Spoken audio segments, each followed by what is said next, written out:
নজির গড়ে ইতিহাসে নাম লেখালো ভারত। নিউজিল্যান্ডের বিরুদ্ধে দুরন্ত জয়ের বিশ্বের প্রথম দল হিসাবে অনন্য কীর্তি গড়ল শুভমান গিলের নেতৃত্বাধীন ভারত দল। চাপের ম্যাচে শক্তিশালী প্রতিপক্ষের বিরুদ্ধে শুরু থেকেই ম্যাচের রাশ নিজেদের হাতে রাখে টিম ইন্ডিয়া।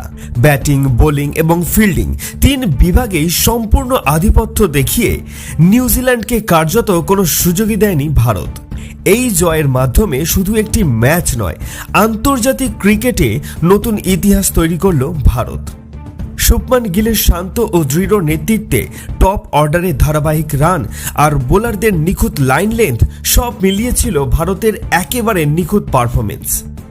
এই ঐতিহাসিক জয়ের পর উচ্ছ্বসিত গোটা ক্রিকেট বিশ্ব। সোশ্যাল মিডিয়া জুড়ে শুভেচ্ছা আর প্রশংসা বার্তায় ভাসছে ভারতীয় দল। নিউজিল্যান্ডের বিরুদ্ধে এই জয় শুধু একটি ম্যাচ জয় নয়, বরং বিশ্ব ক্রিকেটে ভারতের ক্রমবর্ধমান শক্তির স্পষ্ট বার্তা। ভারত যে আজ বিশ্ব ক্রিকেটের শীর্ষ শক্তিগুলোর অন্যতম, এই জয় তা আবারও প্রমাণিত